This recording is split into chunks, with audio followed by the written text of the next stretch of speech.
Hi, everyone. Welcome. Just testing your sound here. Welcome to SDAC E-Track. Just letting the room fill up.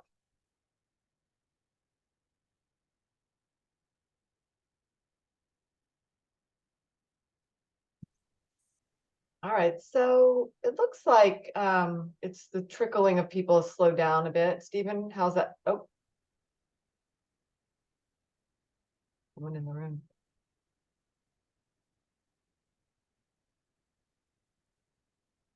Okay, well, I think I'll go ahead and get started. So thank you guys for coming. This is the SDAC E-Track, and I have just a few little slides for the opener here before we get started. Talk about what's going to happen tonight. So if you were here last time, we had breakout rooms, and we were able to quickly figure out what kind of breakout rooms to create. But today, so the breakout rooms will come at the end of the program tonight. But if you want, what we'd like you to do is put in the chat either your industry or platform, and then we can get a sense of who's really here and create breakout room to fit the group that we have today. We'll just give you a suggestion here on the slides. We had last time we had a healthcare, we had biotech and life science separate, we had software, SaaS, or apps. I would call that SaaS and apps if you want to do apps. And then there's food and beverage and consumer packaged goods, which might be combined. And since we have Benton here, we got, if we get a clean tech, we have a nice clean tech breakout room with Benton moderating. That would be really cool. So these are just my suggestions.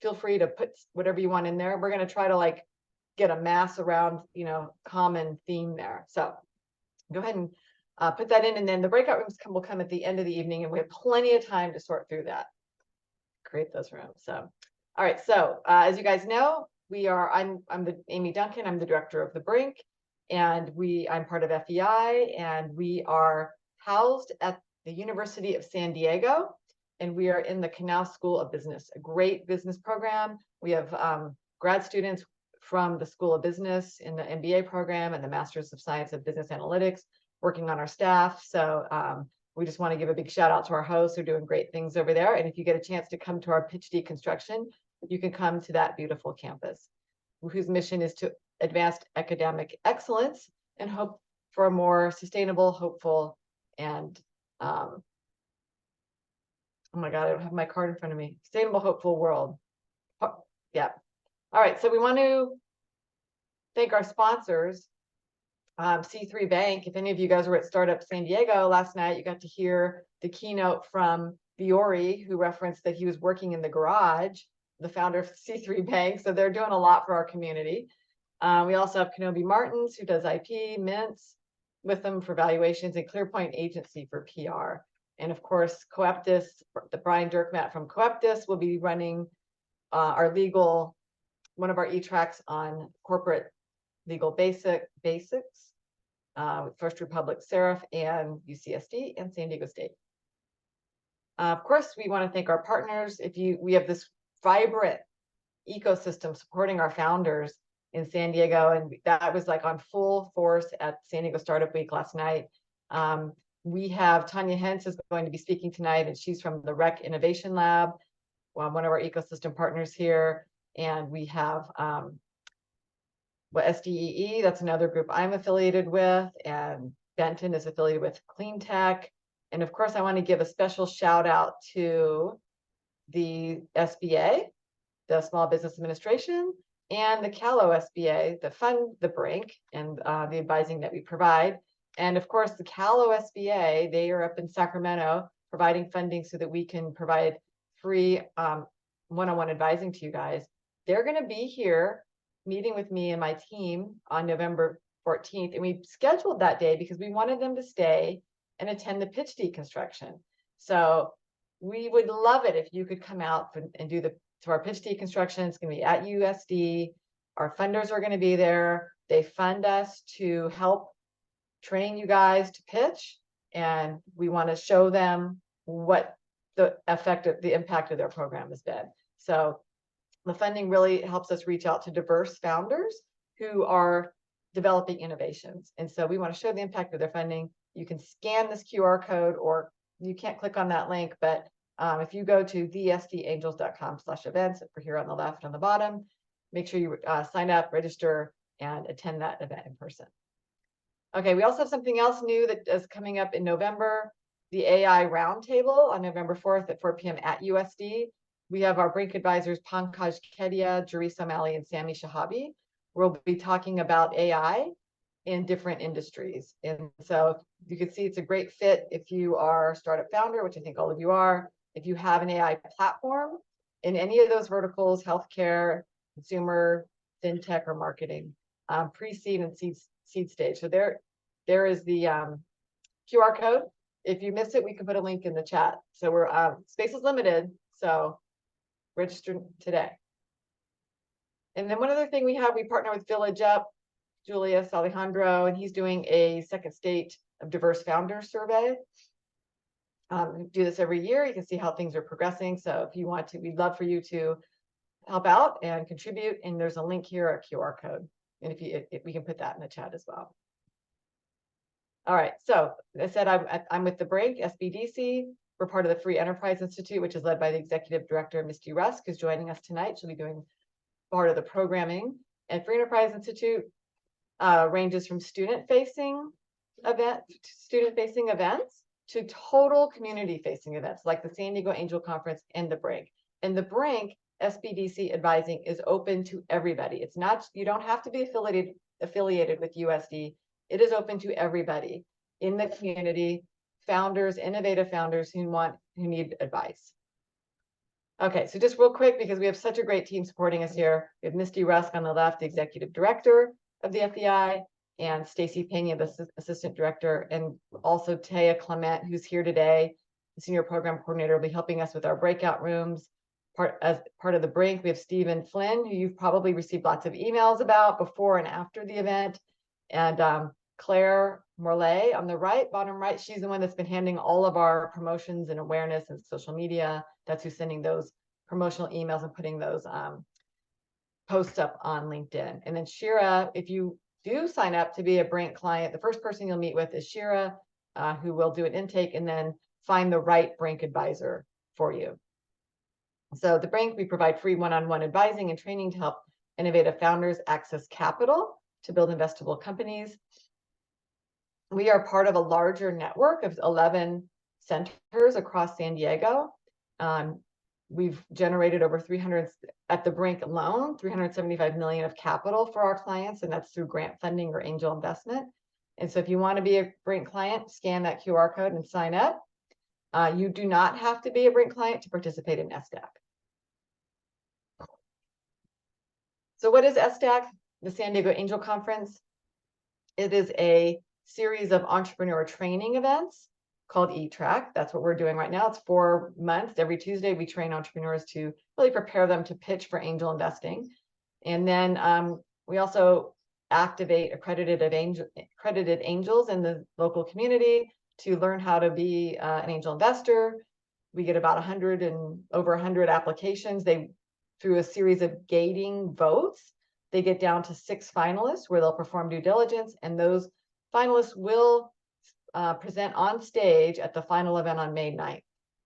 And the investors pool their money to award an investment to the winner. And usually we have enough funds to award to several companies. So if you apply to a pitch, you get a free ticket to the event.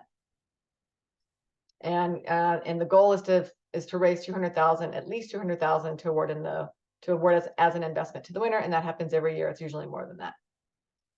If you don't win, you will be exposed to investors. You'll get to meet your peers. Those investors will remember you, and they come back as you make progress. So it's just definitely a great way to immerse yourself in the ecosystem. Okay, so today we are on the 24th doing product market fit, market opportunity, and customer discovery. Next week will be it'll be in person the day after Halloween, so it will be on Wednesday And we have Kelsey Chase coming. He's going to be addressing competition. And he's going to have some founders that he'll interview to discuss that as well. And trying to line up an IP attorney to talk about IP, which is part of your competitive strategy. And then, of course, the application deadline is December 19th if you're going to apply to compete in SDAC. And so, and remember, save the date on your calendar. May 9th is the big grand finale celebration. So tonight, we're going to kick it off with Benton Moore. He's going to talk about customer discovery. He actually leads, he's one of our Brink advisors.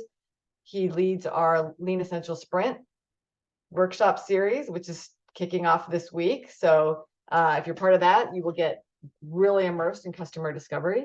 And then we have Joshua Peltz, who won SDAC earlier this year, and his company is Limber.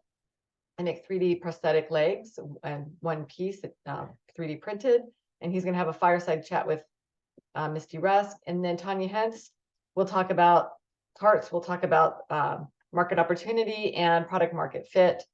She is with the Rec Innovation Lab at San Diego Miramar College and a lecturer at San Diego State. And then we will start the breakout rooms around 8 o'clock. So with that, Misty, do you have any words you want to add before we start with the program? She's good. All right. I'm here. But I don't have anything to add. So I'm excited about the lineup and ready to get going.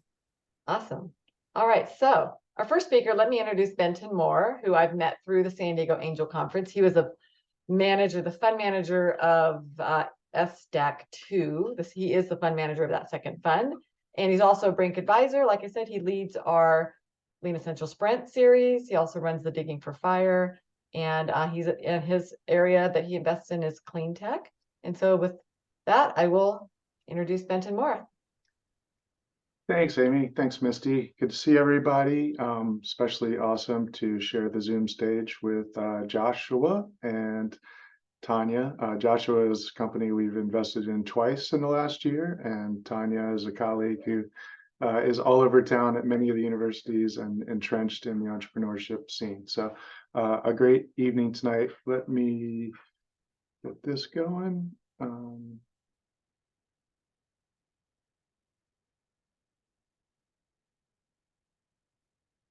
All right. Do we have audio? Do we have video? All good. All right.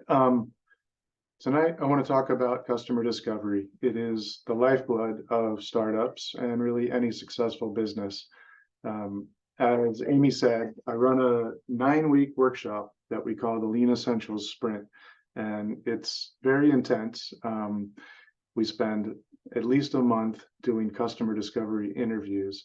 And at the end of the 9-week program, our entrepreneurs, and some of you are in the program right now, come out with 3 big things. The business model canvas, which I'm sure a lot of you have heard of, and it's a 1-page blueprint with everything about your business. So when you can distill your whole business down into 1 page, you really can communicate with anyone, whether it's an investor or co-founder. So it's a great takeaway. The hardest work, and where we see most entrepreneurs really struggle, and this is the grind of entrepreneurship, is in customer discovery. And if you're doing it right, if you're out there talking to customers and really formulating your value proposition, which is the hinge pin of the business model canvas, you're going to be talking to maybe hundreds and hundreds of potential customers, and one-on-one long hour and a half sessions sometimes. So it really is grueling.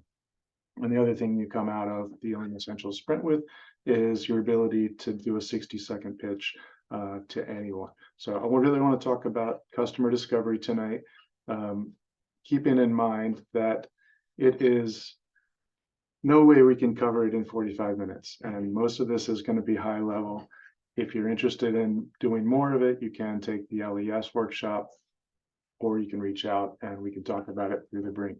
So big picture with customer discovery is, as PhDs, as engineers, as problem solvers, as entrepreneurs, we're designed to figure out solutions. And sometimes we come up with things that the market doesn't need. The whole idea of customer discovery is to understand really what the problem is, identify the problem coming from the day in the life of your customer. And if you can do that, then you can come up with a solution. So what we want to get away from is these companies that raise $10 million and think they have a go-to-market strategy and a solution that everyone's going to want, and then they build it and nothing happens. We've seen it over and over again, and this is the best way to do it. And unfortunately, you don't always hear from the customer exactly what you want to hear, but you really hear the truth. And if you come out of customer discovery with anything, this sentence, customers love us because, as an investor, it's one of my favorite lines. If an entrepreneur can tell me why customers love their product, they have traction, they have sales, they have obsessed customers, I know that most of the risk has been mitigated in the company. So that's a very lay way of saying the value proposition. And it's really addressing the customer's pains and the gains. So I'm coming to you tonight as an advisor from the Brink. I'm a graduate of USD's business school, so I'm happy to be back. I really love everything that's going on with the new business school. As Amy said, we're part of the SDAC, and this is the E-Track. I do a lot of things with other schools and other groups, including Clean Tech San Diego and the MIT Sustainability Initiative. I was an entrepreneur before going in the gig economy and becoming a full-time investor here. So that's who I am. I want to show you kind of what we do as a starter through the LES curriculum. It's 9 weeks, and 2 of those weeks we spend on customer discovery in the class, and 4 of those outside the class. And as you can see, 60% of our time during that workshop is really focused on customers. That's how important it is. Stephen, do you have a poll that you can throw up there? Sorry, which one would you like? The first one, please. So this is a good snapshot of what customer discovery should not be. Talking to one person and convincing them that your cool idea is ready to go to market. All right. Come on, robots.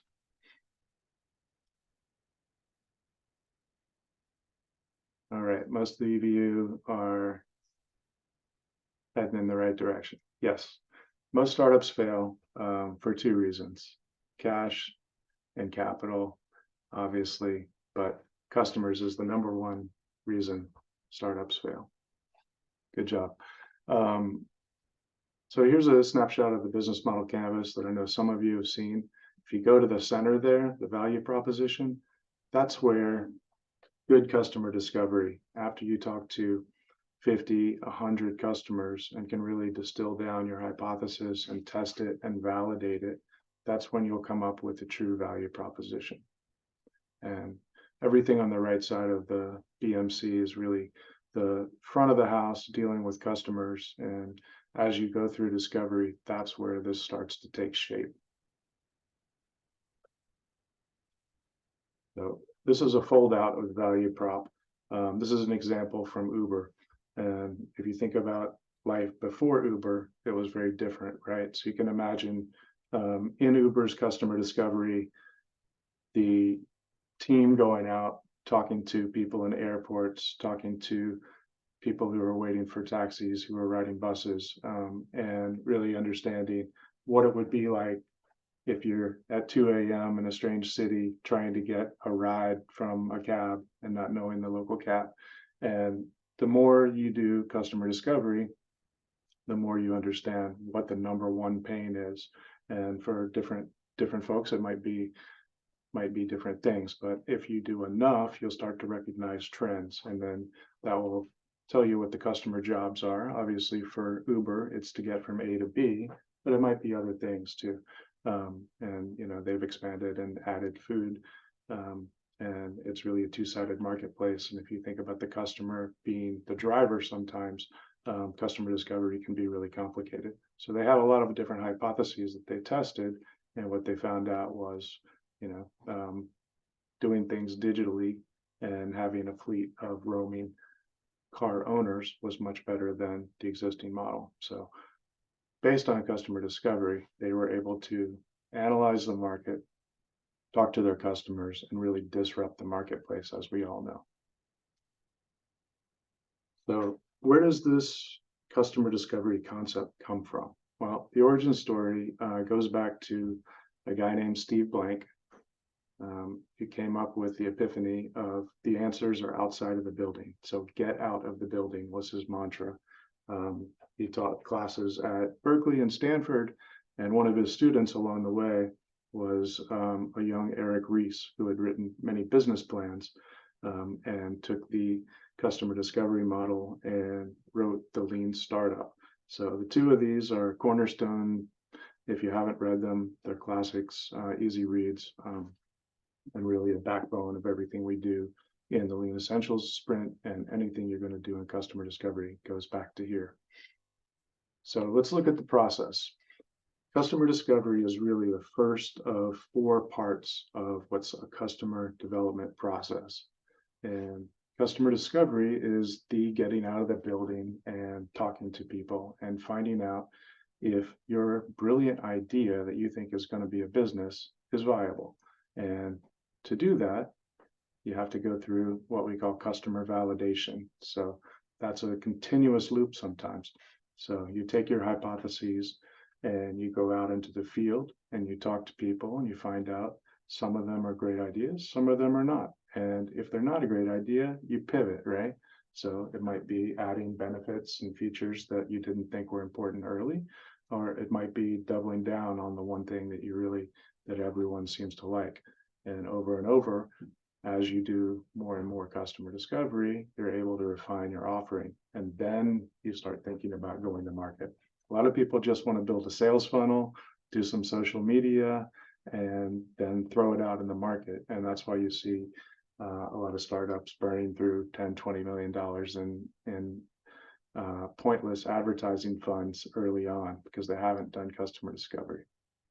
After you've validated your value prop, then you can move into the execution phase. And that's where you get into customer creation and company building and some of the things that Tanya is going to be speaking about in go-to-market. So, like I said, this is can be very technical, and this is grueling because imagine this workflow times 100. Imagine you have to go and sit and talk to someone for an hour one-on-one and listen to all of their pains, gripes, and talk about whatever it is they're using in the market that you're trying to replace without being able to sell them. So this is what you need to do. And trust me, it works. And I know it works because I did it with my business. But you have to take your hypothesis, and maybe your baby isn't as cute as you think it is. And that can be really tough to hear, but you take your product and the ideas about it and you put it out in the market and you go through your problem hypothesis. And then you get through, if there is a market for that, then you do a reality check and then you test your product. After you do this loop continually over and over again for dozens and dozens of times, you finally get to the business model where you can actually present something. And at that point, you either iterate or exit if it's not working. So this is the process. And like I said, this comes from not just Steve Blank's work, but he pioneered all of the work that's being done at the National Science Foundation, so National Institute of Health, DoD, and DOE to a lesser extent. But these long programs of customer discovery and customer development, where you talk to 100 potential customers, do lengthy interviews, and then write reports. It's a government-backed program, but it takes a year. So imagine trying to do this in a month. And that's why we call the Lean Essentials sprint a sprint. We really try and flush out what's a good idea and what's a poor idea early, so that you can iterate, you can pivot, and put all of your money and your energy into building what's right. So let's see. I can talk about, let's talk about Airbnb. This was a classic example. of a company that did things right. They went through Y Combinator, so they had a boost up in the market to begin with. But instead of taking in a lot of venture capital early and then seeing if it worked, the founders actually went out in the field. Not only did they go to every property that was a rental and stay there and check it out, they also talked to every renter and every owner and found out what exactly was important about that place. And they had customer discovery that went, please rank the unit you rented from 1 to 10, and then beyond that, what would be ideal? Like if the unit came with a golf cart, if the unit came with a car, if the unit came with champagne, if the unit came with your own private concert, and let people just tell them every crazy idea. And obviously that wasn't part of the original rollout. But if you look at Airbnb, 10 years later, they do have some of these crazy ideas. You can go and stay in a spaceship in New Mexico, or they put some of this stuff into play.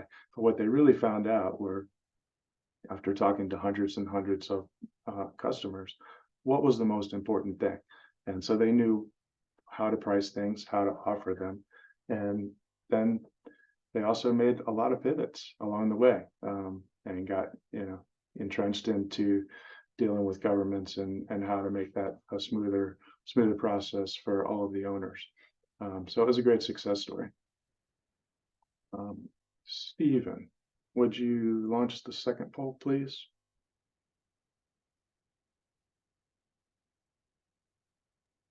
Hey, Benton, do you want him to share the results of the first poll? Because if he doesn't do that, I think he's gonna lose them. Oh, yes. I thought everyone could see that. Thanks, Misty. Here, let me share that real quick.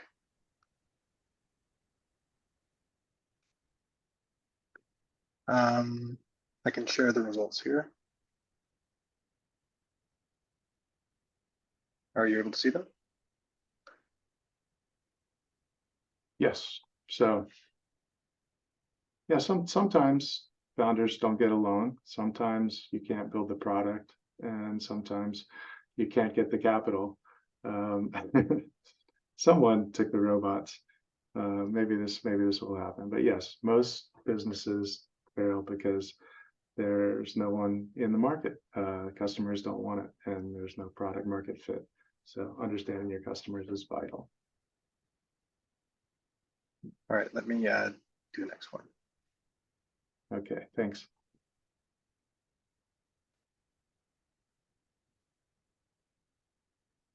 Yeah, so this is how many customer discovery interviews should you do before you decide to go to market?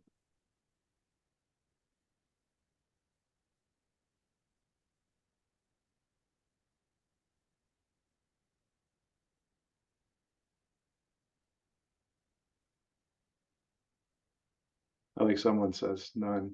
My idea is genius.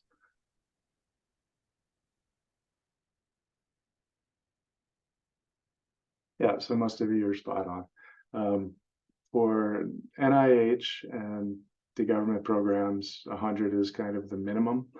And for most customer discovery that we see that is viable and really tested, you start to see patterns somewhere around 70 discovery interviews in. That means don't stop at 50, because you might not be seeing the patterns that you need. 70 is kind of the magic number. 100 is what you need to get to. And over time, as you get to 50, your interview questions become more targeted and your sessions become more productive. So, all right, you guys are listening. You got it. So customer discovery, the number one reason 42% of startups fail, no market need. And then they ran out of cash is the second one.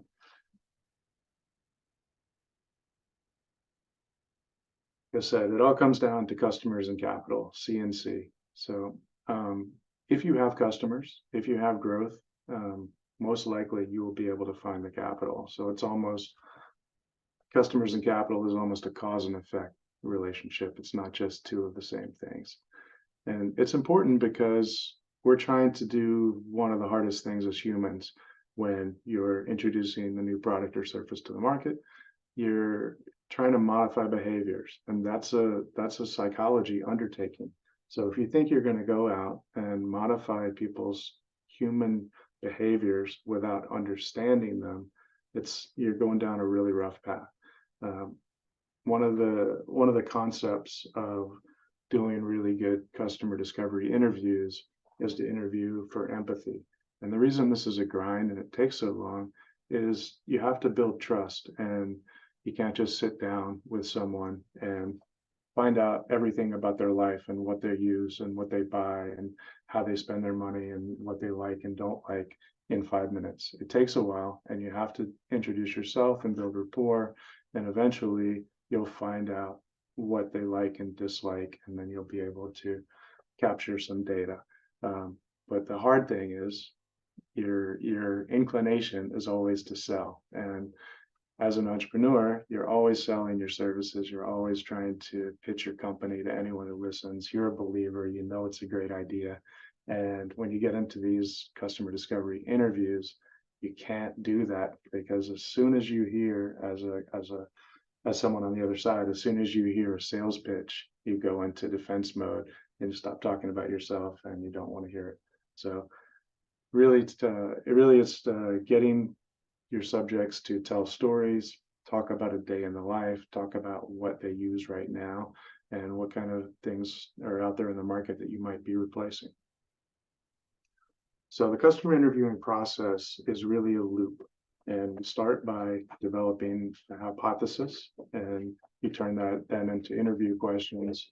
You test them in the market, and then you come back and look at the results, and you keep doing it until you really have a clear understanding.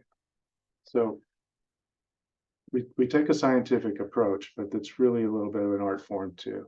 And hypothesis is really just an educated guess, as Steve Blank calls it. It's a $50 word, because we don't know. We really don't know if our great idea is going to test in the market. And it's a prediction of cause and effect, and we conduct experiments to either support or refute it. And as we get into it, most good hypotheses are if-then statements. It can also be an I or we believe. So, you might be looking at electric vehicles and you say, my hypothesis is if gasoline is $7 an hour, then 50% of the cars sold will be electric vehicles. And then you can go out in the market and you can test that assumption. You can talk to people about their pricing behavior. You can talk to people about what they spend on gasoline and why they want an electric vehicle. But you can't just assume until you know. So here's another, a basic statement of hypothesis. If then, we believe the customer will do this action or use this solution for this reason. And that's something that you can take each part of that and test in the marketplace. So here's a more detailed if-then example. If a screening assay will accurately identify ovarian cancer patients who are resistant or refractory to platinum-based chemotherapy, then oncologists will use it as part of their standard of care to develop a treatment plan using second-line options. Very detailed, but this is the kind of granularity that's required for good customer discovery interviews. And here's another one. We believe that veterinarians will convert to and prescribe an anti-parasite drug if it will reduce harmful environmental impacts through its production methods and provides optimal treatment efficacy.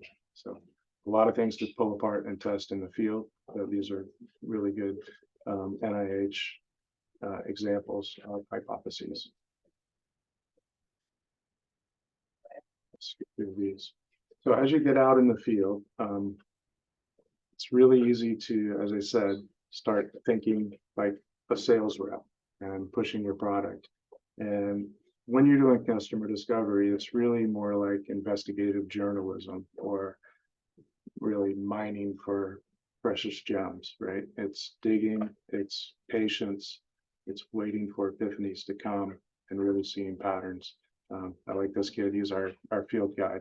You know, remember when you were 5 or 4 and everything was why? That's really what good customer discovery is like. You're really just taking notes, trying to understand, asking a lot of why questions. Okay, tell me about how your day starts. Tell me about the last time you spent more than $100 on this item. Did you like it? Why did you like it? And it can sound really infantile, but saying why over and over again is really the best way to do things. So you're out there in the field. How are we doing on time? We're good. This is very granular, and I apologize, but I'm trying to cram in a lot of stuff into a short period of time, and it's very important for the survival of your business. So bear with me, and we'll get through this. So developing the interview questions. So you can ask things like this: open-ended questions. What, how, what do you think? What would you like to see? In an ideal world, this is a great question because it just allows everyone's imagination. And maybe there's something out there that hasn't been done yet, and you can come in and create it, right? And the whole idea is you want to create what people want, not what people already have, and not what you think people want. So these are some other good examples of interview question. What's your current fuel usage? What measures do you have in place? This is for a public transit authority. This was actually a real NIH situation. And it ended with, tell me about the accident reduction improvements you've made over the past 10 years. How effective have they been? And the takeaway from this is you can get very granular, and each one of these questions is a lead in to a conversation that could be 20 minutes. And finding out all of this information from customers is tricky. So the big takeaway is when you do customer interviews, you want to have open-ended. You don't want to have yes or no questions. You don't want to have true, false, but why questions. How? Tell me about this. Boy, that sounds like a real hassle. Can you tell me how you fixed it? Or what did you do in this emergency? How did you deal with that? And then you can go back and take all of your notes and try and figure out the patterns and figure out if you can do it better. And that's where you build solutions. So some nuts and bolts. When you're in customer discovery, the best way to do it is one-on-one in person. Has been proven scientifically, but we started doing this in 2020 and found out Zoom is pretty good. And we've been able to actually reach a lot of people that are decision makers that normally you wouldn't be able to sit in a room with. You're just not going to get through the gatekeepers to reach them. But body language is important, and still on Zoom, you can pick up on some things if you have video on, and just trying to figure out what makes someone tick is the most important part of it all. And a lot of times that's not in the words, that's in body language. So just be aware of that. So when you get enough information collected, then you can come back and start identifying lessons, right? Does it support, does it refute your hypothesis? And let's look at our public transit example. So takeaway was the directors are currently not using software. They're concerned about fuel efficiency, but they have successfully implemented some other measures. So that tells you you can go down the software route, but you make sure that you're not doing something they're already trying. And once you get all of that information, you can then cull it into some insights, and insights are a little different. You're trying to get all of the data that you've collected out in the field and turn it into a collective value proposition, right? So all of our customers want this. So this is where we're going to build this feature. This is why we're going to focus on the software aspect versus the hardware aspect, because this is what the customers tell us. So the takeaway from this public transit example was the directors would value a solution that improves fuel efficiency by X% and would value a solution that's not capital intensive, going back to the software, moving towards EVs, only use it for 5 years. And they realized that the solution that reduces accidents is not of value because it is not really a problem for them. So one of the features that was being designed originally didn't test in the field because they already had taken action, used other products to cut down on safety incidents. Your cultivated insights generate your ultimate value propositions. Obviously, you need a lot of insights to get to something that you're willing to bet your company on, but you can get there. So when you're out in the field, there's a real inclination to try and push whatever it is you have in your mind, and you have to be aware of cognitive bias. What you think is a cute baby is maybe not that in your customer's eye, and you want to get away from sales mode. And obviously, you want to get away from what we also see quite a bit of is confirmation bias, and that's as Dumb and Dumber is. So you're saying there's a chance, right? So really is just about listening, empathy, and you can really mess up customer discovery by putting your own biases in the mix and going into sales mode. So some of the takeaways from just the best way to approach customer discovery: ask why, encourage stories, listen for inconsistencies. Sometimes not everyone will tell you the exact truth. They'll sugarcoat things or try and pad things to make themselves look better. And they can ask the same question a bunch of different ways, though with empathy and not antagonistically, which is very much the art form of it. And then capturing your interviews is important. If you can have a co-founder with you to take notes, or if someone will allow you to be recorded, that's usually the best way to make sure you capture everything. And use fewer words. You should be talking about 10% of the time, only to ask questions, and then let the conversation go and let the session take root. And then nonverbal cues, we touched on that, arms crossed or head down. And if a customer discovery interview gets tricky, and one of the things to do is early on say, if I ask questions that are somehow making you uncomfortable, if you want to stop the interview, just please pull the ripcord, no big deal. And that usually makes people open up much faster. And then obviously, don't be too much of a 4-year-old here, but let silence linger. So you ask the questions, and then if there's some deep thoughts and they're thinking through it, like if you ask when's the last time you did something, and they're going through their memories, you don't need to nudge them. So sometimes silence can be the gateway to an epiphany that's coming. We're good on time, so I'll throw in a couple of quotes that I always like for customer discovery. Perfection is achieved not when there's nothing more to add, but when there's nothing left to take away. And sometimes the greatest takeaway from field work is that your customers don't need all the bells and whistles. They don't want all of the features, and they don't want the premium price thing you're trying to create. Maybe it's a more simple solution. Maybe the problem is just one thing, not 4 or 5 things, and you can really focus on that one problem.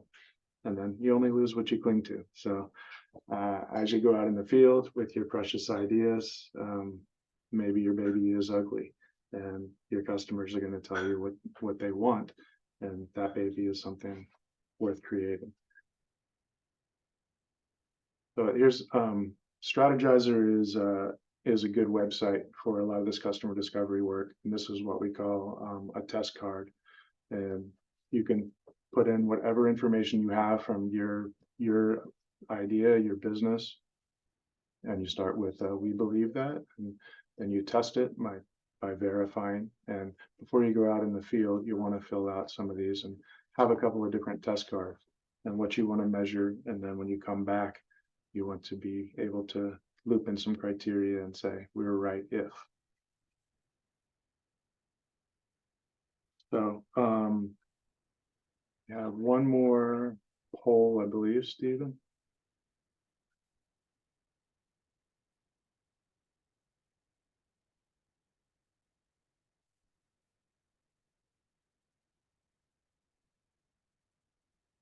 All right. What do you do when discovery doesn't validate your hypothesis or hypotheses?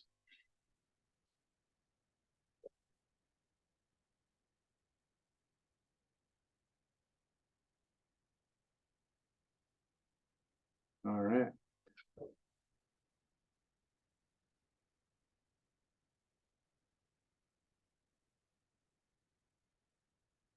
Let the silence linger as the results come in here.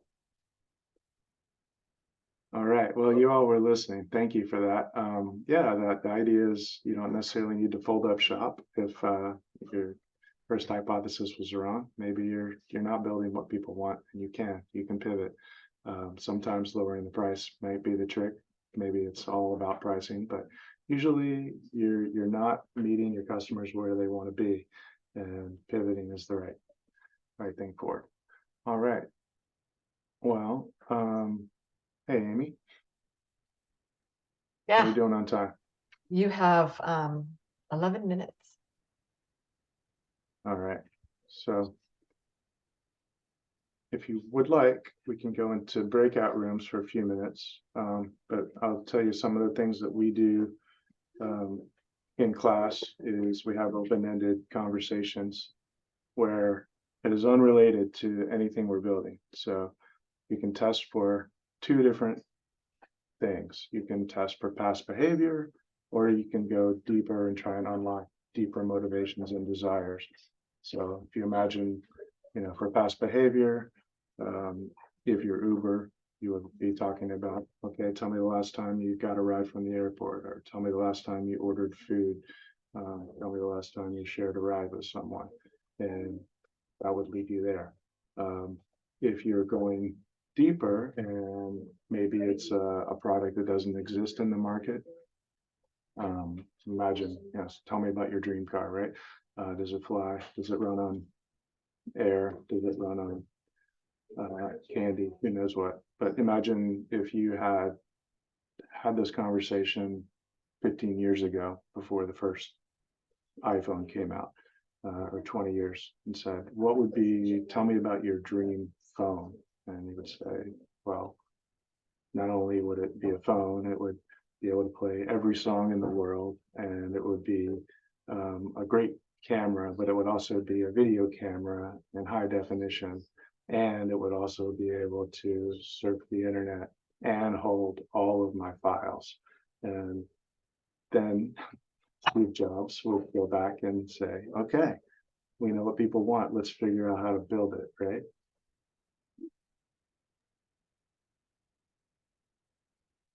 So, I'll give you some parting shots from just everything I tell every entrepreneur. As you go out in the market, it's really about curiosity. That I think is the most important trait for successful entrepreneurs. And this is a grind. I think more and more we see entrepreneurship as glamorized in the media and celebrity CEOs and their rocket ships. And everyone thinks, wow, that looks really easy. Why don't we just start a company and get some venture capital, and then we'll get the rocket ships, right? And we all know, having built businesses, that that's not exactly accurate. It is very much a grind, and it requires not only curiosity, but some real tenacity. And to do it right, it also requires you to be kind. And investors and entrepreneurs work together.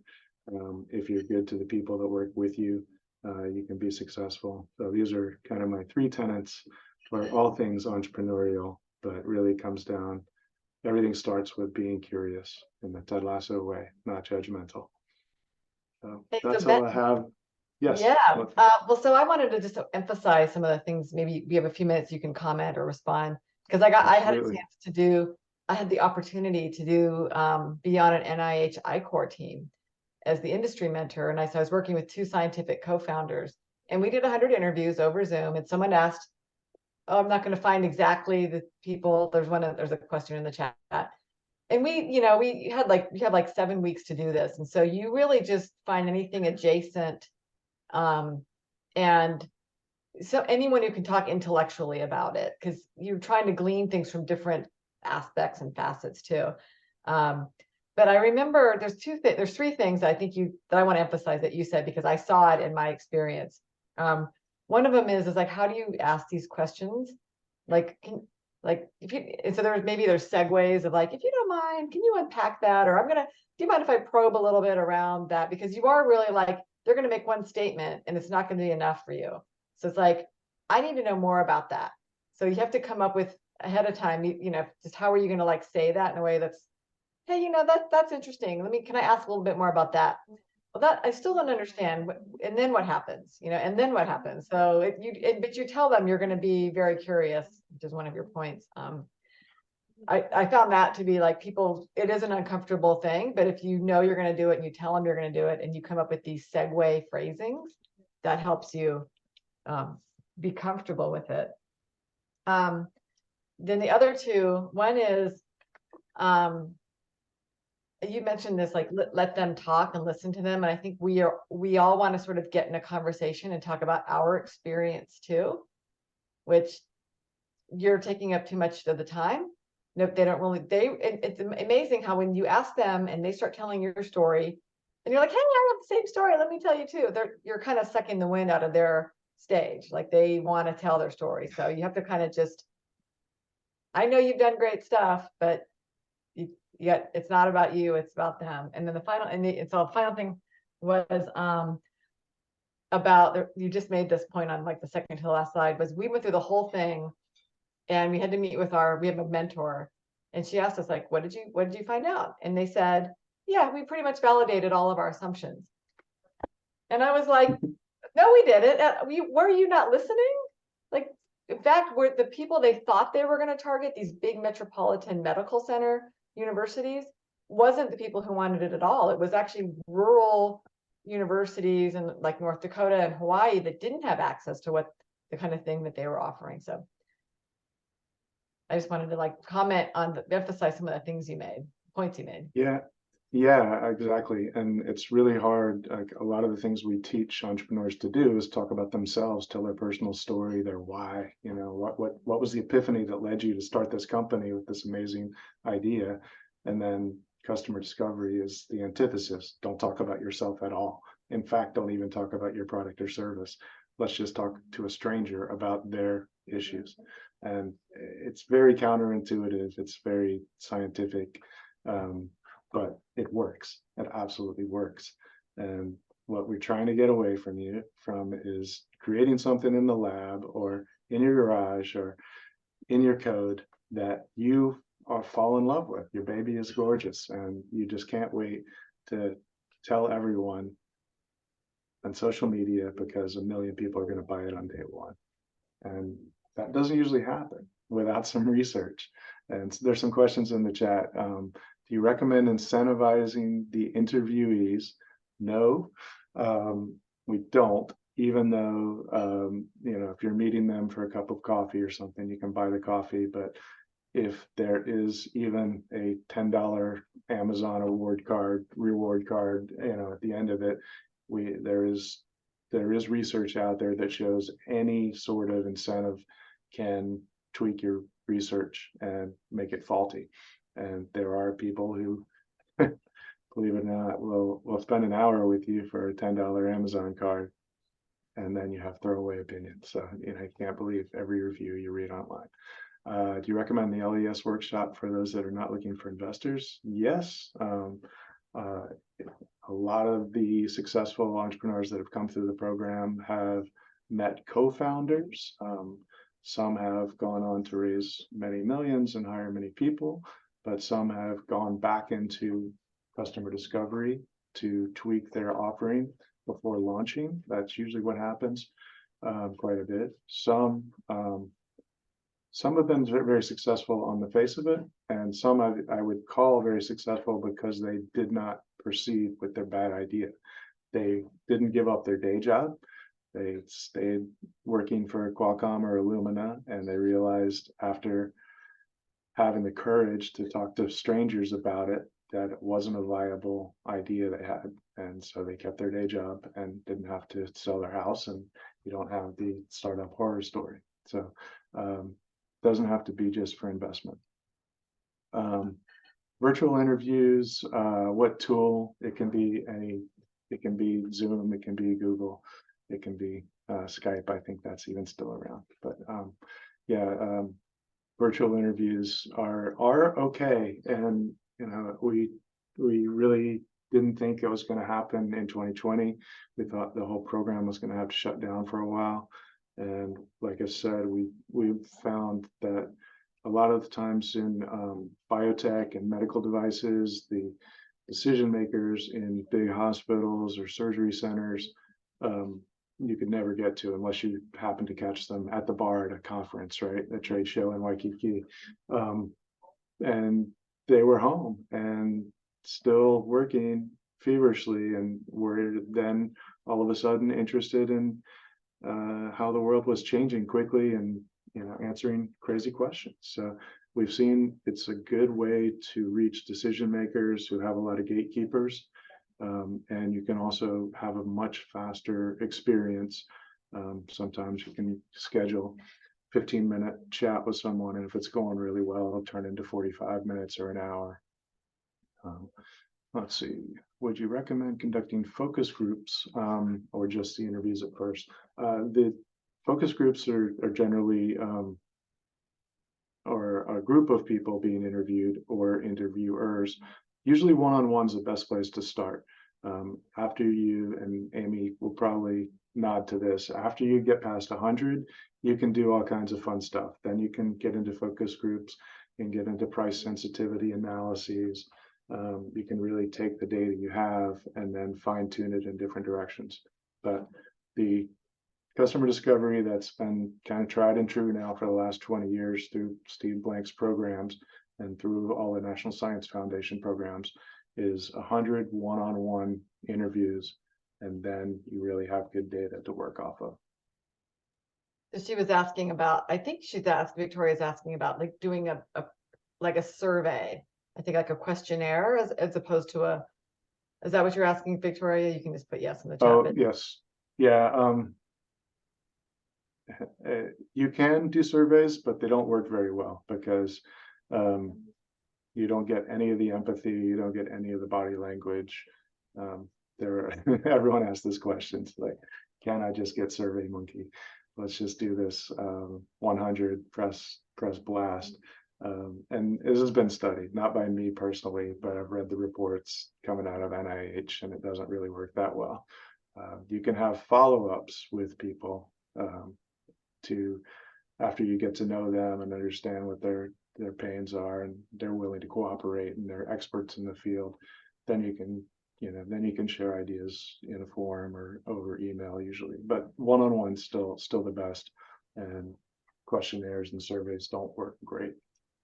Yeah, I think they're good for like quantifying if you really want like how many people are doing something, but this sort of open-ended, tell me about what keeps you up at night, it's hard to get it. You can't really get that in a survey. So yeah, and that's right for pricing. And if you want to check in with a customer that you think might be yours and find out what they're using and how many people, how many seats do they have on the software, or how much did they spend on whatever program you're creating, you might be able to get real quick data back, but that shouldn't be the first interview. yeah. All right, Benton. Well, thank you. We've come to the end of your presentation. Thanks for sharing the customer discovery tips and process. And if you guys, so the Lean Essential Sprint classes are going on now. They're full, but we will run one in the, I guess it's called winter, like in February. We usually have the next session. So if you stay tuned to our email blast, and we will promote when the next one comes out. So thank you so much for Benton for joining us tonight. Appreciate it. Stick around for the breakout rooms. Will do. Thank you. All right. So next up, we have Joshua Peltz, who is the founder of Limber, and he is going to sit down and have a fireside chat with Misty Rusk, our executive director of the FEI. And so while they're kind of getting themselves together, I'm going to show a video from, there's an article in the San Diego Union Tribune from August 3rd, and they put this cute little video in it. So just to sort of set the stage, let me see if I can share screen, expand it, and make everything happen all at once. Let's see.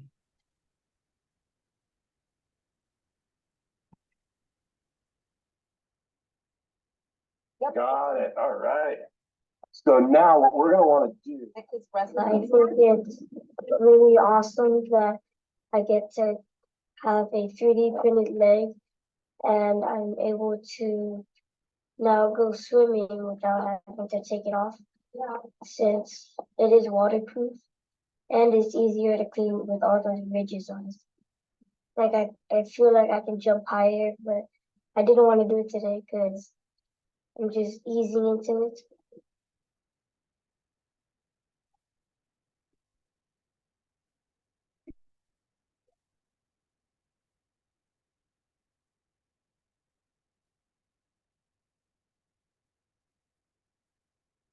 All right, so the Joshua Peltz and Limber won the investment from the SDAC 5 conference that was in May, and we are so excited to have him here. And so we've got Joshua here, and they have Misty Rusk, Executive Director of FEI. We're gonna have a little virtual fireside chat for the next 30 minutes or so. So welcome, Misty, and welcome, Joshua. Thank you very much, Amy. Pleasure to be here. Thanks for the invitation. Nice to see you again. And what a great, like, even that little video, like, I don't know, for me, my bandwidth's a little low. So, and with the, it maybe didn't come across quite as well. Go find it. It's out there. But what a lovely thing to be able to say, you spend your life helping people walk again. Like, how great is that?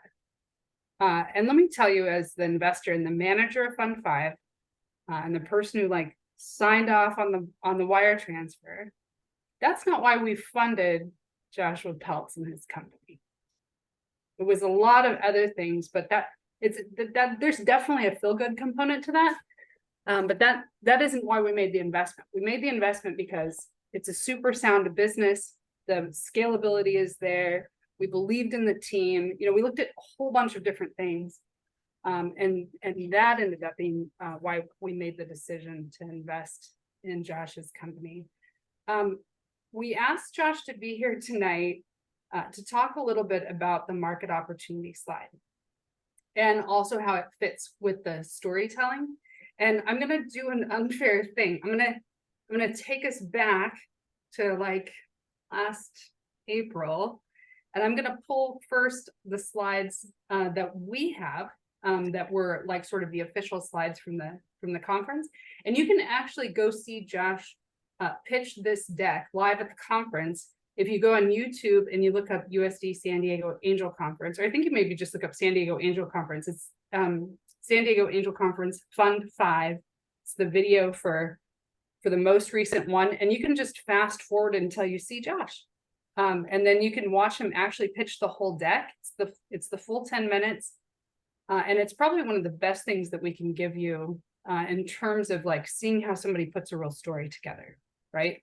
So, you know, we say things like the great deck is 10 slides or 12 slides or whatever, but sometimes the slides need to wrap themselves around your storytelling.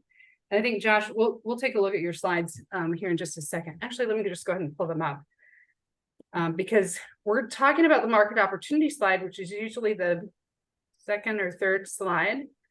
But he doesn't get to it till slide 14. And I'm looking at a historic deck.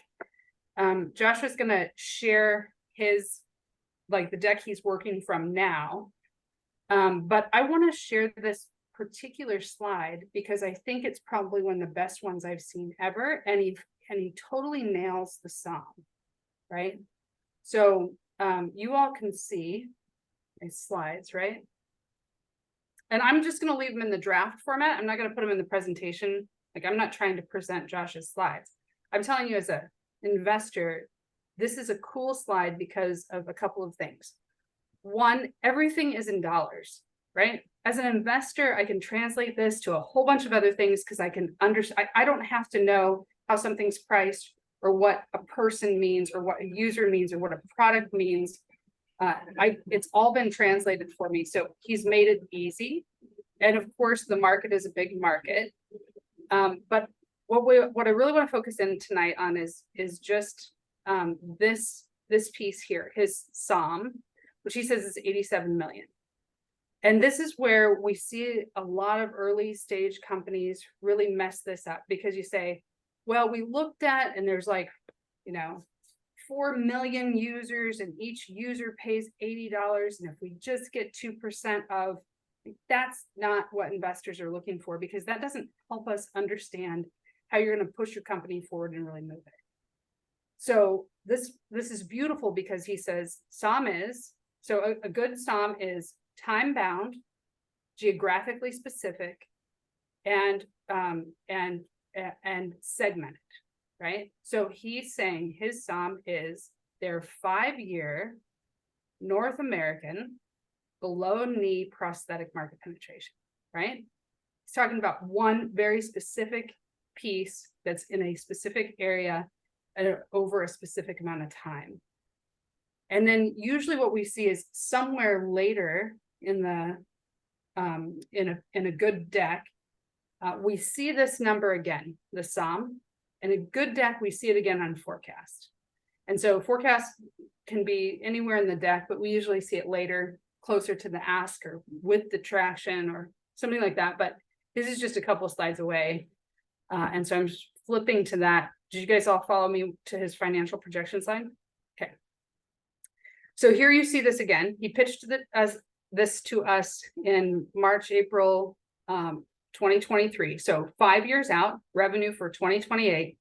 There's that 87 million. But then he tells us what it means. 61,239 units, right? We know those are below knee prosthetics, sold through 480 clinics by 10 sales reps. And you see as how that just tells me this story about, like, I know a whole lot more about, how he plans to get to those customers and convert those customers. And he spends the rest of the deck, like, really walking us into that story and makes it believable. Like we can believe that he can get to this number because he's got a path to do it over the next 5 years. All right. So Josh, with all of that in mind, I'm gonna stop sharing. I wanted to first provide that as framework for everyone. And Josh, I think it would be great if you can go ahead and share. You don't have to share, like, obviously this is old. I'm sure this has changed. Or maybe it hasn't. That's interesting too.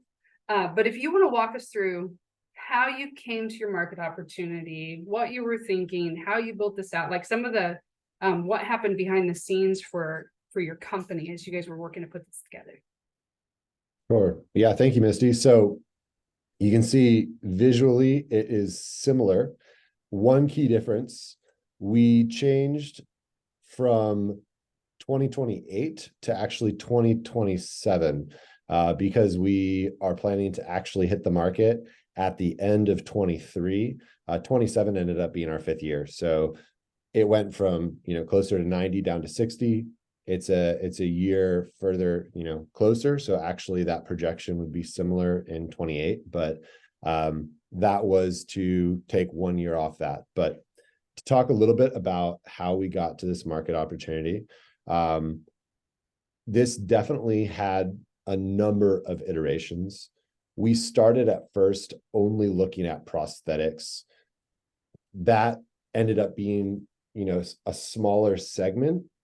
And when we really looked at the core competency, we realized that the technology that we've developed also could play a part in the orthotic segment. So in order to get away from any worries about a potential small market problem, we went for a global prosthetic and orthotic market. And that was based on a balancing of what we thought our core technology could realistically extend into with with kind of needing to have certain totals. So in order to get these numbers, we use a number of things. So number one was industry reports.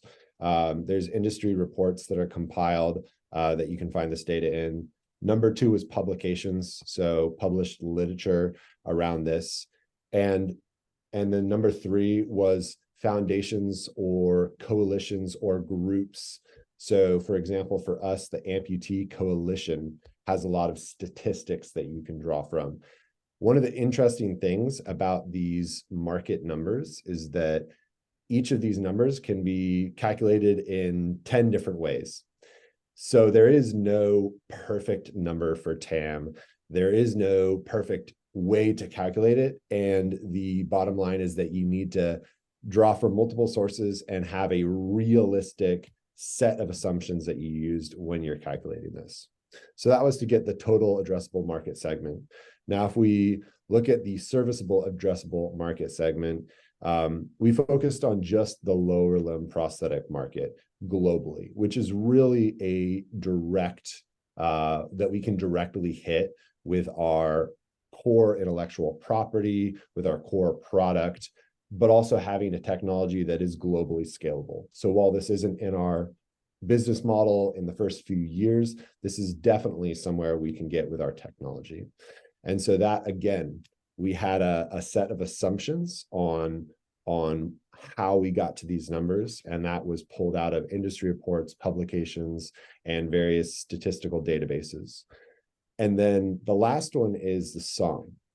Now, SOM's interesting because when we started off, we actually used the total North America below knee prosthetic market. So we had a number that was, you know, eight or so times this number.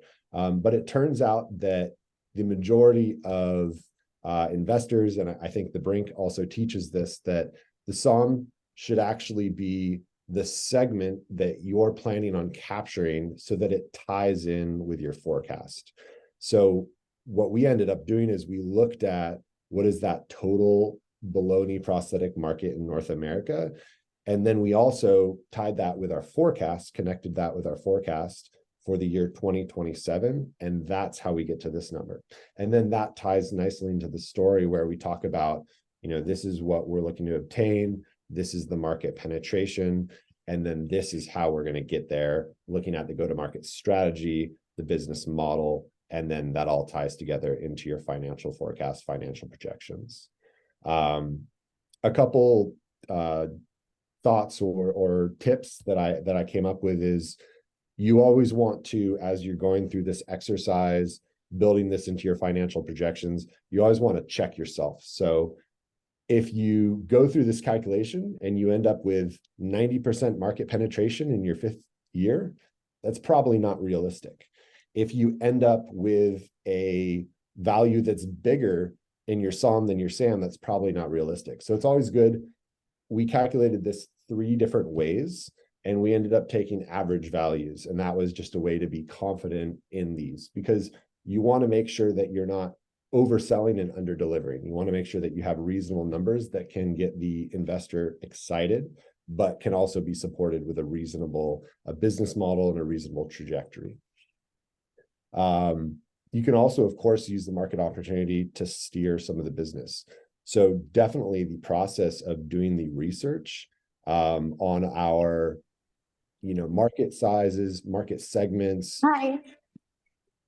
That's Kim for some things. Whether that is globally, whether that's location basis or product type basis or market segment, that's a great way to fine tune your business model and your business plan. So when we were looking at our go-to-market strategy, we were actually even breaking down the North American market state by state. Now, you don't have to get that granular in your market opportunity slide. You want to keep that high level. But again, these are all tools that you can use because the market opportunity, the financial projections, and your business model all have to tie together with a reasonable set of assumptions. So this slide seems simple, but there's definitely a lot that kind of goes into it. And you can definitely get in trouble if you just put some numbers up here that you can't really explain, because that will of course raise a red flag for the individual or group that you're going to pitch this to. So you definitely need to have a solid basis for why you think these numbers are reasonable, because at the end of the day, it's all a best guess. It's based on statistics and numbers and calculations, but there's a lot of different ways to do this, and you can easily have a vastly different set of numbers based on how you do these calculations. Thank you for that. Let's open it for questions. If anybody has questions on this part, because I think this is really the crux of what we wanted to share. And I would rather go to your questions than go on and like dig a little deeper into this. Thank you, Joshua.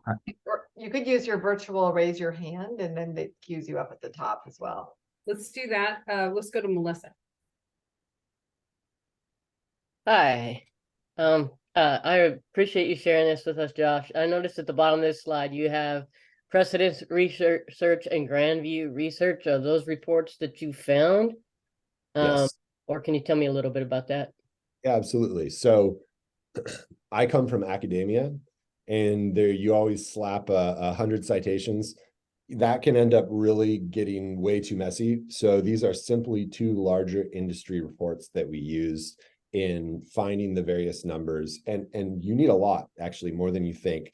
You know, we had to find a number for Europe, and then we had to find a number for North America. And so these were two reports we used. We also used a number of publications and other statistical databases, but we wanted to, back up the data a little bit by giving two reports.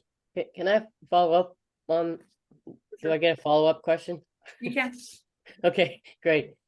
So I've noticed that when I get some research, I keep finding reports that have numbers redacted.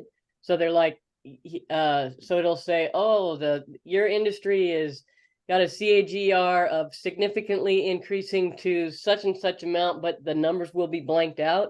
And then it wants you to buy the reports for like $40,000 or $20,000. And I can't find a single one in my particular field that doesn't have the numbers redacted. So a couple of resources for you, Melissa. One, if you are a Brink client, we have a centralized clearinghouse in Texas, and they buy a ton of reports. They may not buy everything, but they buy a lot of stuff because it's centralized for the whole country for the SBDC system. If there's a really specific report that you're trying to get, we can ask. Okay. And the way that you do that, that's got to filter through whoever your assigned consultant is, and they may not know how to use it. They may not know how to access that. So if you say, hey, Misty said, just copy me on it. And if your consultant struggles, I'll help whoever is working with you, and also Amy, to get that sorted out, because that's a really underutilized resource that we have access to. Also, USD has a business librarian that's assigned to us. We can ask her. Her name's Jennifer Bidwell. We can ask her to give us a hand with that. UCSD also has a open to the public. Their library has an open to the public component, and you can go in and ask their researchers to help you find some of these things. And then online resource. I haven't checked this one. I should go look because I say it often enough. New York City Library has an online portal that you can access a bunch of things. They have a whole business section for that. So, and that's really for everybody. But those are like some additional resources we can put your direction.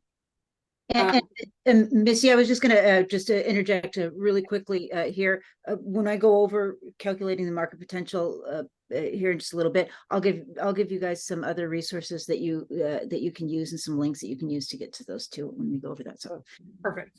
Thank you all very much. Great. Yeah. Abraham. And nice to see you, Joshua, again. We met in UCSD. Actually, it's a very nice way that if you don't mind, mention the SAM one more time from the point of market segment, because I want to know, is this SAM market segment is little larger or bigger than the market segment you use for the SOM? So if you can go through that or expand on that, thank you. Yes, so my understanding, and again, I don't teach this market analysis, but my understanding is that the obtainable market segment really is going to have a direct tie to your business model and your financial projections. And in that sense, it should directly show up in, anything that you want to include in your SOM, should be products that are on your product roadmap in the next few years, all of that. Whereas SAM for us could be addressed with our products, but maybe not addressed with our current business model, at least in the next few years. And so the way that we differentiated between SAM and SOM is that we actually don't have a perfect roadmap already figured out for how to target global markets. We know that our technology has the potential, but we have not yet built that business model to tackle those global markets. So that was in our SAM, because while we can address it with our technology without a need for a massive technological advancement, it's not in our current model, and it's not showing up immediately in our financial projections. Not from geographical point of view, but more from the point of you said lower limb versus below knee. So from that point. Sure. So again, our first technology is lower limb, but we segmented it one step further, which is below knee. There are also above knee prosthetic limbs. So the global, right, is larger, and the fact that we're including also above knee. So that's why we did that. And it would just because while the core technology works for it, it would be one product step further. We're going to go to Jordan. Hey there. My question is what you were saying about the SOM being that it's not realistic for you to actually penetrate 90% of the SOM. How did you determine what percentage of the SOM your business model would realistically address? That's a great question. And I'm going to be totally honest. One of the first ways we built out our financial projections was talking with advisors that were familiar with O&P and specifically the medical device industry in the US market and saying, hey, what are realistic penetration targets? And we actually built a top-down model, which is not recommended. We have now, and this is months and months ago, actually, we did this pivot sort of in the middle of the SDAC process. We then went and we said, okay, well, that's really not how you should build your business model. We then did a bottom-up approach where we looked at, if we bring a salesperson on, if we have the production capacity, if we're targeting certain areas in the US or certain markets, what's our penetration look like based on that? And building it bottom up so we know when to hire the correct person. So, but in the first iteration, sometimes it's helpful just to give yourself a sanity check on, if we want to have a revenue of this, what's the market penetration? And that'll help you get your hands around numbers. But it is, of course, better to build more realistically how a business works. A business doesn't work by saying, I want this, and I'm going to just take a penetration. It works by building up personnel, production capacity, all of that. And so I think, you can tackle it in both ways. We started that way, and then we shifted towards a more realistic way of creating a financial projection. Cool. Thank you. It looks like Tanya also put in the chat that she might cover that in a bit. So thank you for going over. I really appreciate it. Yeah. Thank you. Josh, we just have a couple of minutes left. And since you've recently been through this experience and you've gone on and raised with some other groups, do you have advice or do you have input that you want to give this group? Like SDAC's due diligence process is difficult and the questions are arduous and many. Like, do you have anything that you want to lay out for people, things you wish somebody would have told you this time last year? Sure. Number one, I think that while not everybody is local to Southern California, obviously that helps because it's easier to go to the in-person events. I would strongly urge you, a big part of being successful is you have to get to know the group or the fund or the individuals that you want to work with, because one of the biggest things that you are invested in as an early startup without much traction or revenue is your team. And so I think that throughout the SDAC process, and now, it was easy for me because I'm local, but I went to every single event in person that I could. And that really allowed me to build personal connections and get the most out of the process. And I think that's one of the reasons that we were successful. So I would definitely, as much as you can, try to network, whether it's in person or it has to be virtual, but make sure you're spending the time to network and get everything out of the process that you can, because it's truly an opportunity to improve as a startup, for the angel investor to improve, and then to build a really robust network. So we feel fortunate that we were able to be in person and make those connections. All right, very good. I know you're super busy, and so thanks so much for taking time out to be here with us tonight. We appreciate you so much. And we're, one of the things you end up with if you win the San Diego Angel Conference is you end up with like 75 cheerleaders behind you. So we're just all very excited about your progress and everything that you're doing. So thanks for being here. With that, I'm going to hand it back to Amy. Thank you, everyone. Thank you, Josh. Good to see you again. And thank you, Misty. And so we have a 5-minute break. And then we're going to bring on Tanya Hertz, and she's going to really go in and explain how you come up with those market opportunity numbers. And so 5 minutes. We'll see you in 5 minutes. Good.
Hey, everybody, it's 7:05 and we are going to get right back to it. So we have tonight with us Professor Tanya Hertz from the Rec Lab over at San Diego Miramar College.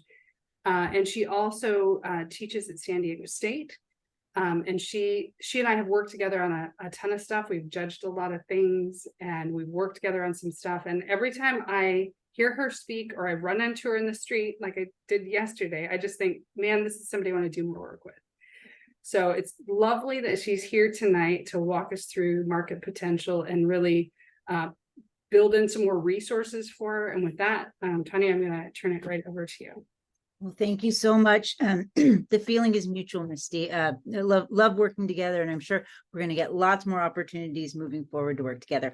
So, welcome everybody. Tonight we are going to we're going to dive a little deeper into estimating, calculating market potential, calculating that TAM, SAM, SOM, achieving product market fit. This is not something that's easy. It's not something that there's a clear right and wrong answer to. And so that's what makes it so very difficult. Like Josh was explaining in his presentation, our market potential, it's based on estimations. It's based on assumptions. It's not we don't know for sure in a lot of times. And so we have to make sure that the assumptions we make, the estimations that we're providing to investors are realistic, that they're well supported, that they are assumptions that the investor can get behind and can feel safe that their money is safe based on your ability to estimate well. So there are a lot of benefits to estimating the market potential. This is your opportunity to quantify that business opportunity and to really make sure that you know the value and viability of your business idea. Good market estimations add credibility to your pitch. They are it's a way to evaluate your business model, and we'll look at these estimations in terms of the business model quite a bit as we move forward. Make sure always realistic and well-supported estimates, just like the basics of business communication. Every assertion that you make in entrepreneurship needs to be supported with evidence. It needs to be supported with evidence that's evidence that carries weight, right? Solid evidence. And the evidence doesn't necessarily need to be academic research. It can be primary research. We know that in entrepreneurship, it's important to get out of the building, to talk to people. That's all research. That's all evidence. All of this customer discovery that you're doing is used to estimate your market potential and to give credibility to what you're saying. So everything that comes out of your mouth needs to be supported, needs to be validated with evidence. So we do this by sharing TAM, SAM, SOM, and the easiest to estimate of all of the TAM, SAM, and SOM is TAM. So TAM, you'll see it. Total available market, total addressable market. I'm okay with some of the different ways that this is shared, but I'll go with total addressable market. So this is the maximum market size or revenue of a business idea, or revenue that a business idea can generate by selling a service or product, calculated in annual revenue if 100% of the available market were achieved. So this is if everybody bought your particular product or service. This is basically the industry. This is essentially the industry. This is the easiest to estimate because you can simply Google the industry. So it's a sum of all the revenue streams for all customer segments, for all business model canvases. If you want to look at it in terms of business model canvases, every single person in that industry, that's your TAM. Very easy to find online, right? We just look up, go go back there, look up a particular industry. Now, when you're expressing or when you're sharing your market potential, when you're talking about your market potential on in your pitch deck, it can be expressed as either as solely as annual revenue, or it can be market size and annual revenue. So I see a hand here. Do we have a question from Jordan? Yeah, just really quick. When you say essentially the industry, if I think a lot of people's businesses might straddle numerous industries, or you're kind of in this industry, you're kind of in it. Like for my the coffee industry, but also the adaptogen industry. Like there's a few different things. What industry exactly would you be aiming towards? So the way that I look at TamTamSom is I almost look at it like a resume. Like in that I mean you're the spin doctor, right? You're the one who gets to decide what you're sharing about your startup, and so it's important to have realistic projections and to know where you stand in different industries. But if there's a particular industry that makes you look better, that might be the one to share. And I don't know, I hate to say it that way, but really, understood. Yeah, you know what I mean? You're the one who gets to tell what you want to tell about your particular business. Now, that doesn't mean you shouldn't know, you shouldn't know where you stand in each particular industry. I will say this too. You need to be careful about the estimates that you make being too large or being too small. Generally speaking, investors like to see a large TAM. Now, that large TAM, though, needs to be tempered with a very, very realistic SAM and a very realistic SOM. So I mean, like many things in entrepreneurship, it's sort of case by case basis, I would say. Yeah, no clear answers in these. Okay, so one thing I will say with your projections, you want to be finding the evidence that you're finding from websites, from academic academic research, from various different sources that have credibility, right? And so you're going to want to pick credible sources. It doesn't have to be academic, but it has to be credible, right? So I was really glad that Josh shared some of the different places that he went to get information for his TamTamSom. These are some places that I use to get evidence. Statista.com, it's great for market size, for industry data when you're calculating your TamTamSom. The Global Entrepreneurship Monitor at Babson College is really good for emergent industries, so nascent industries that are up and coming, for global markets, obviously. Academic research centers are excellent for all types of data.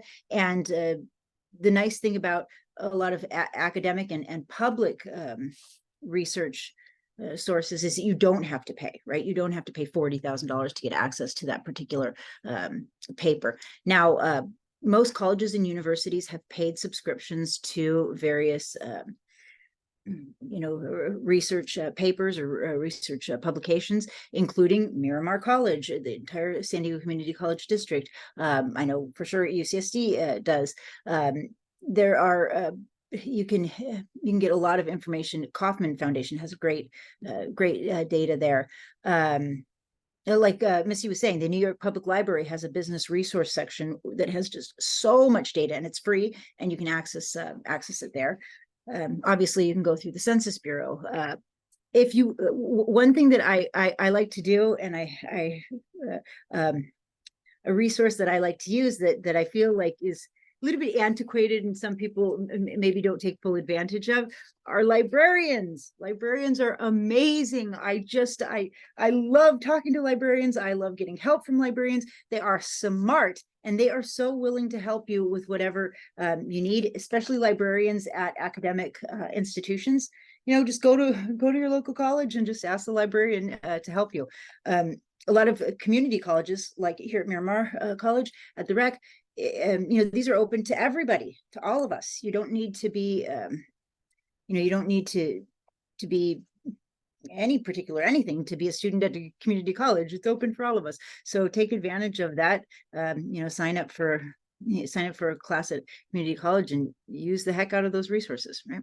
Okay, moving on. So easiest is TAM. Hardest is SAM, and most difficult is SAM, I would say. So SAM is serviceable, served addressable market. So it's essentially your market segment within the TAM, which can be targeted by your products or services within your geographical reach, within a reasonable amount of time.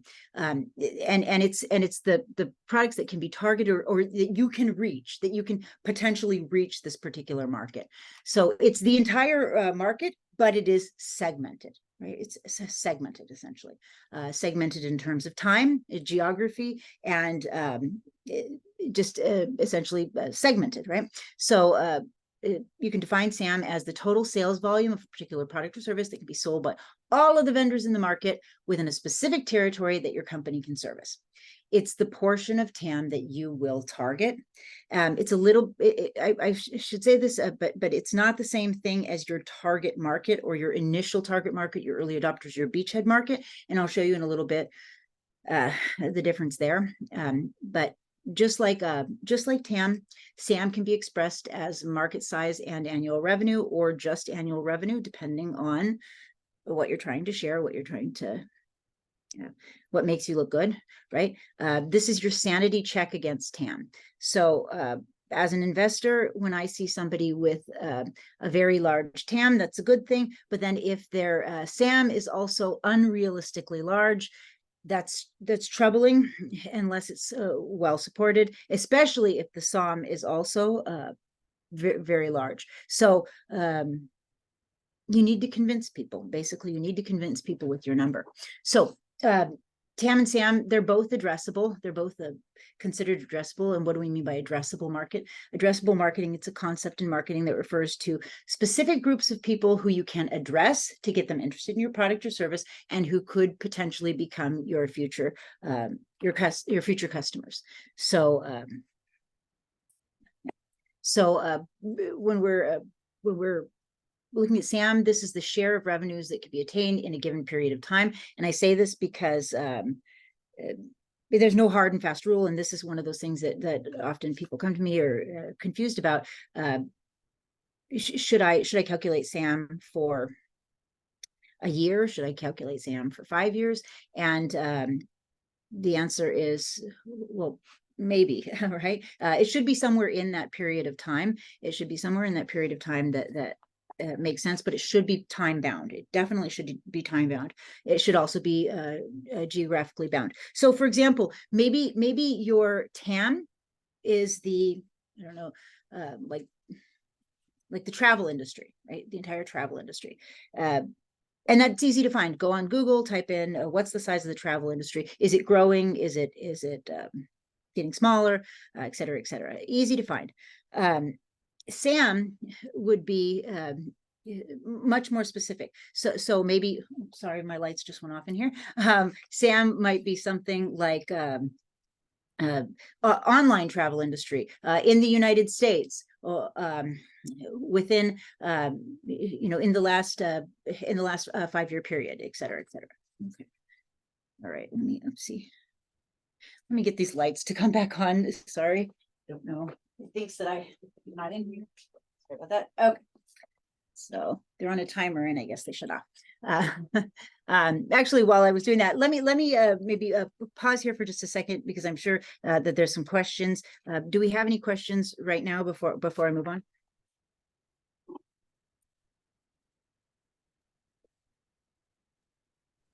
Okay. So SAM is the proportion of the total addressable market that you said something about revenue within a 1 to 5 year period of time, but that's not specifically for your company, because you're not going to address the entire SAM. There's no way. Can you just Can you just clarify that really quick? Absolutely. So this is that's a great point. This is this is all the companies. This is all of the companies, because there's no way that you could address that entire market. This is 100% of that market, but it's not the entire industry. It's 100% of that entire market that has been segmented, to match your particular customer discovery, your customers, who your customers actually are, if that makes sense, right? So if you were to estimate the entire population of your customer segments, which your value propositions apply, so all the people to which the value proposition apply, and total up what they are, and then multiply that by the revenue that you could expect, that's your SAM. That's your SAM. In reality, could you capture 100% of that SAM? I've had people say yes. No, unless there's a monopoly and a clear definitive monopoly, that's not going to happen, right? Now this can get extremely complicated, right? This is a complicated process because the TAM was pretty simple, top down. This is not as easy. It can be complicated especially when you take the bottom up approach, which most of us would take. So when you have the the total number of people in that particular segment, and you're supposed to multiply that by the revenue that you could expect. Well, how do you calculate that revenue that you could expect? Well, you need to know some things about price, right? Profit margins, competition. It can get really complicated, and you need to be careful not to get too deep into the weeds when you're doing your calculations. And this is, I think, why so many people have such a difficult time calculating TAM, SAM, SOM.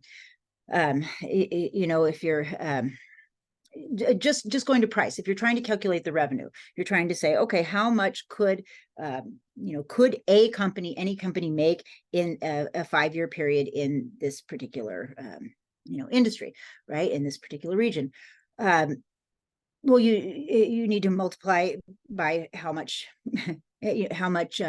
money they would make. So maybe you might want to look at things like price. Well, when you get into price, there's lots of different ways you can calculate price. If you know anything about pricing, there's cost-based pricing, there's competition-based pricing, there's value-based pricing, and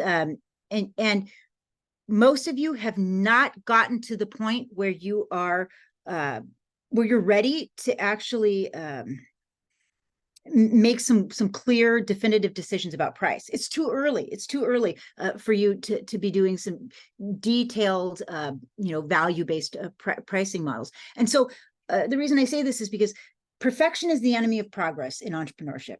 Do not get so bogged down in doing everything so perfectly that you do nothing. Okay.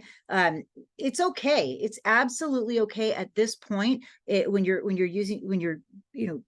calculating your market potential to use just simple competition-based pricing, or simple, look up what the revenue was in a particular industry, in a particular region, if you can find it, and use that. It's good enough. It's good enough. Remember, you don't have necessarily all of the data. You shouldn't have all of the data yet, and you don't need all of the answers. You just need to know why you came up with what you came up with. You need to know, you need to be able to, you need to be able to convince people that, including yourself, that the estimates that you make have value, right? And they're based on realistic assumptions. You don't need every little detail. And so I should even get off of this slide, because you don't need to get into that much of detail. You don't need to show everything, but you need to know everything. So you need to know everything about that particular industry is what I mean.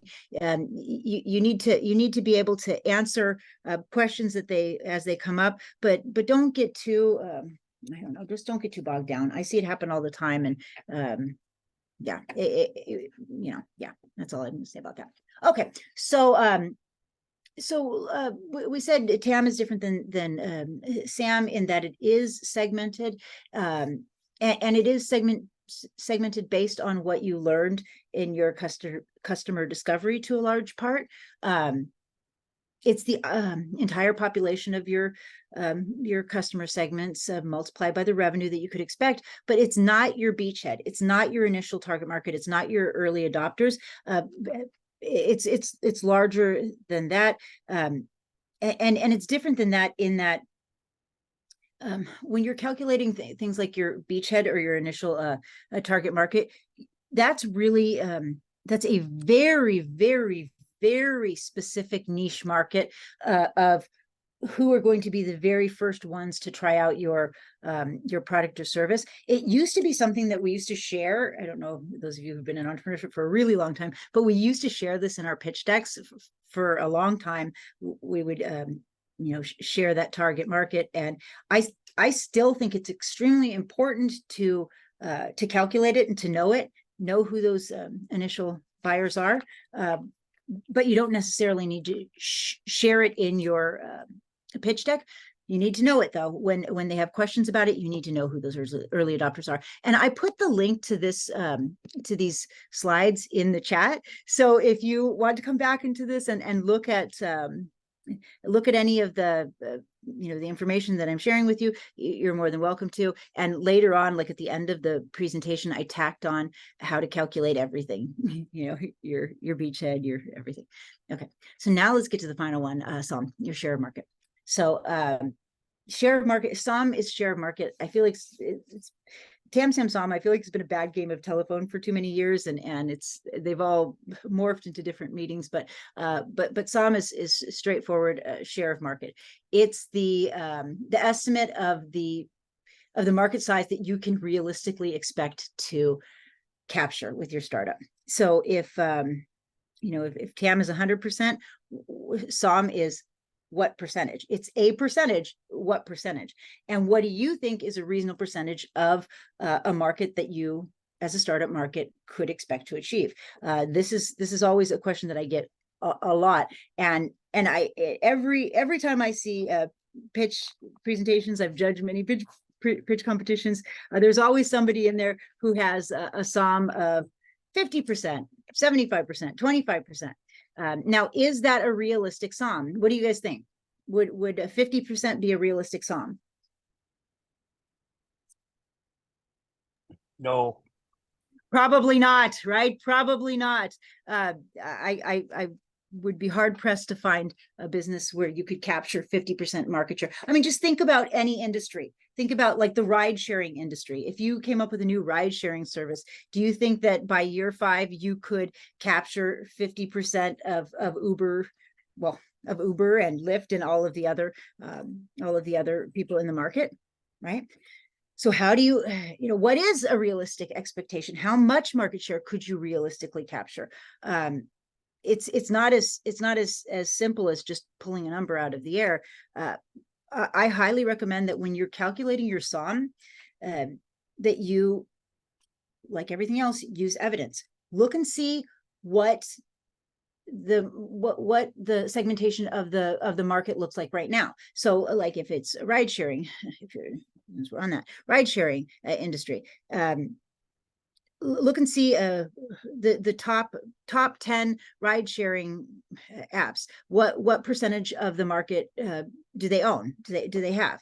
Right? Maybe it's only 10%, or it's probably more than that with them. It's probably, I don't know, 50%. But it could be significantly lower than you think.